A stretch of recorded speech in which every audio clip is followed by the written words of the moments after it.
Om, the bridge. Om, the bridge. Om bridges sound and silence.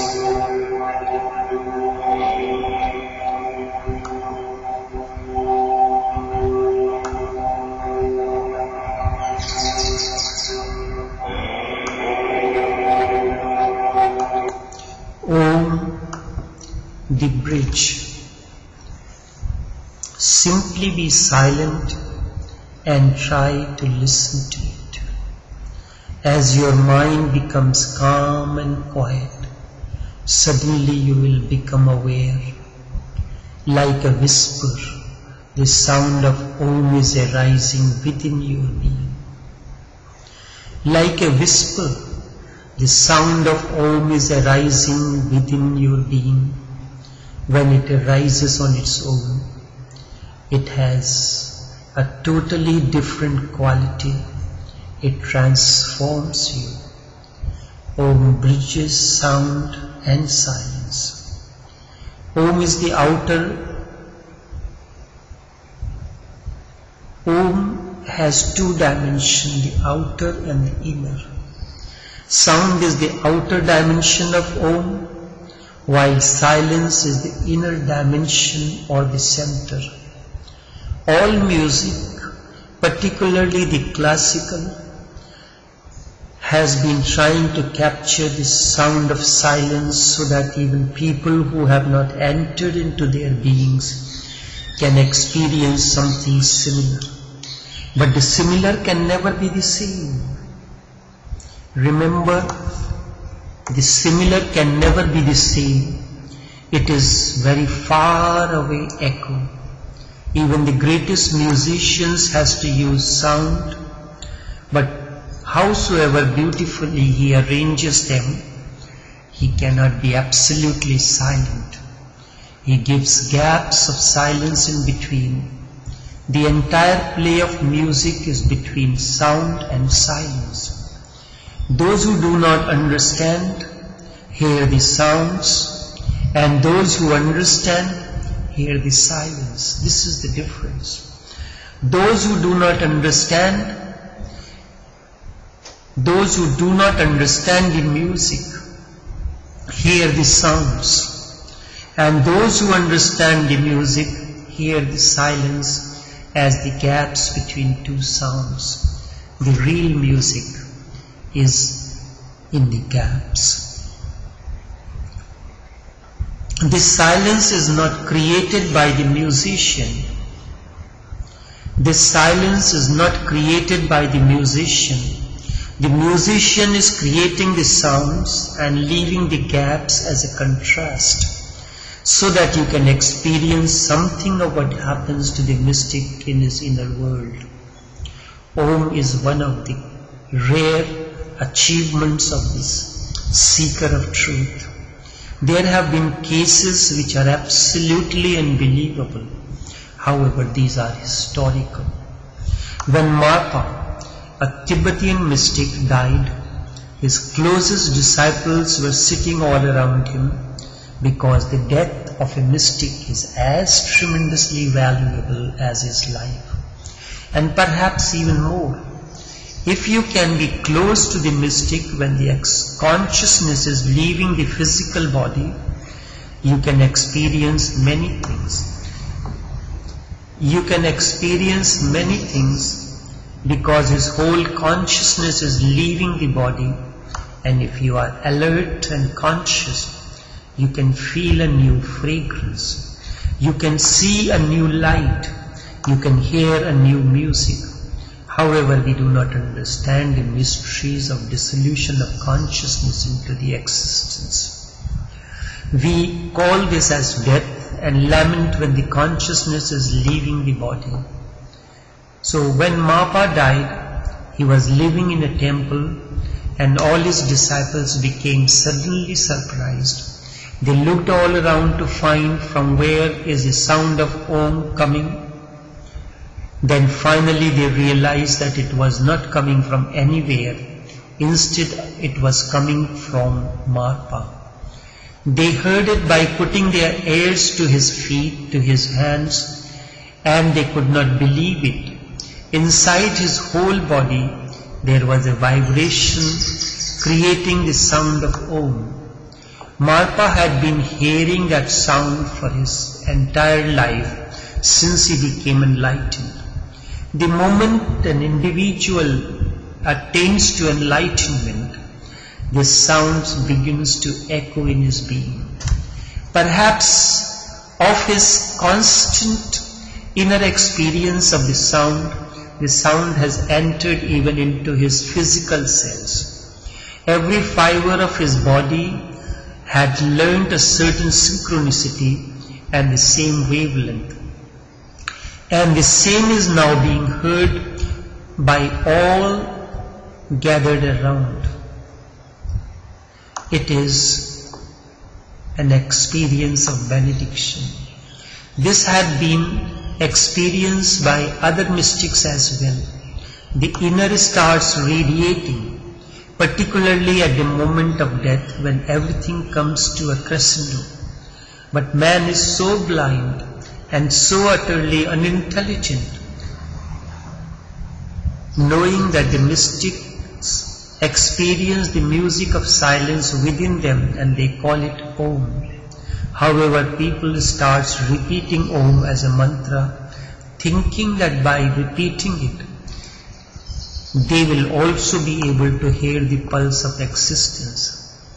By repeating it, you will never be able to hear it. Your mind is functioning when you are repeating it. This will become obstruction. And perhaps I am probably one of the few to tell you for this. For centuries people have been teaching repeat Om and the quagmire. This creates a false experience and you can be lost in the false and then you will never discover the real. I emphasize, repeating will not help you at all. Repeating Om will not help you at all. Simply be silent and listen to it.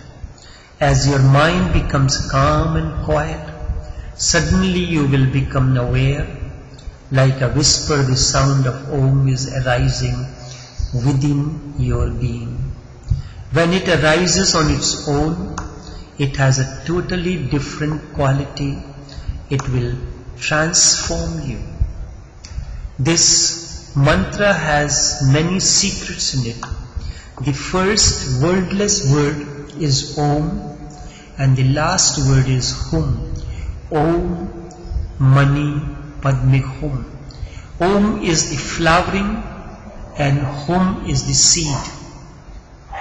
In the colder heights Tibet, Hum is perfectly right to use. Hum is the hit to create Om in you. If you hit the seed of your life, it starts disappearing in the soil and the green leaves, sprouts, start growing. Between Om and Hum is Mani Padme.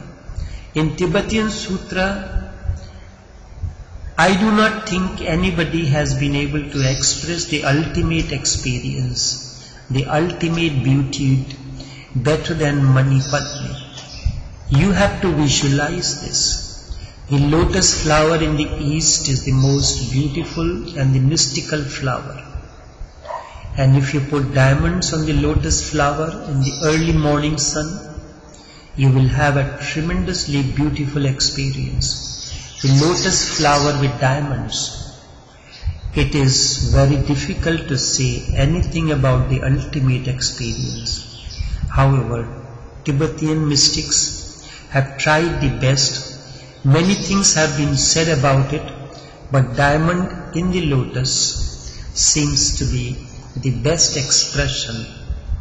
Thousands of devices have been created down the centuries so that your inner lotus can blossom and you can find your ultimate treasures, the diamonds. These are just symbolic words. However, the destruction of Tibet should be known in history, particularly when man becomes a little more aware and humanity a little more humane. Meditation gives you a feeling of immortality. Hence, their fear will disappear. Meditation not only gives them the experience of their own immortality, instead, it also gives them the experience that everybody is immortal. Death is fiction. They will be living, and you cannot kill them. Not even your nuclear weapons are going to kill them. Krishna in Bhagavad Gita says, Nainam chindanti shastrani, nainam dahati pavakaha, na chainam kledayanti apo, na soshayati maruta. Neither can weapons destroy me, nor can any fire burn me. Yes, indeed, the body will be burned. However, I am not the body. Meditation gives you this feeling for the first time. This is your authentic reality. This is existential. This is the pulse. This is being. This is Om. This is, as Nanak calls it, Ek Omkar.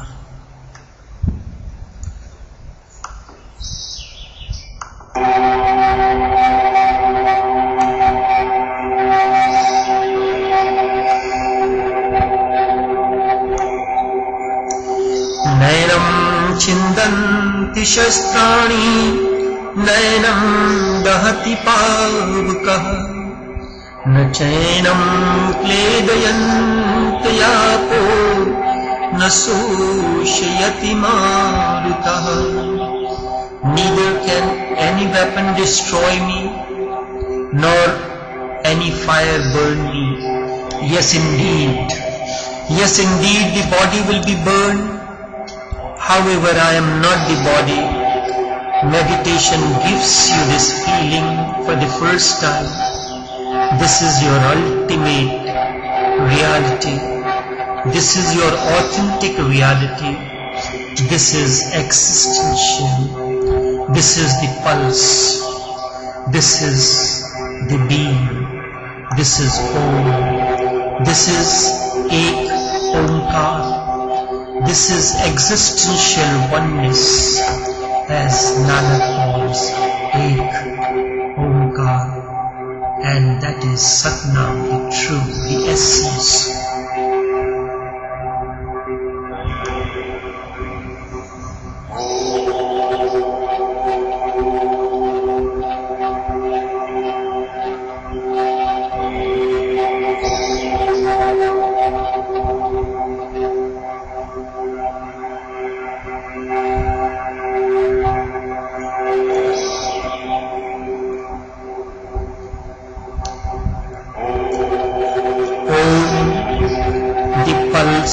Of existence.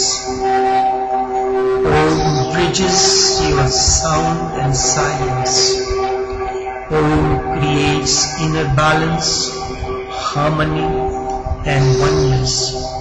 Out of that overflows the experience of bliss, experience of understanding, and when bliss manifests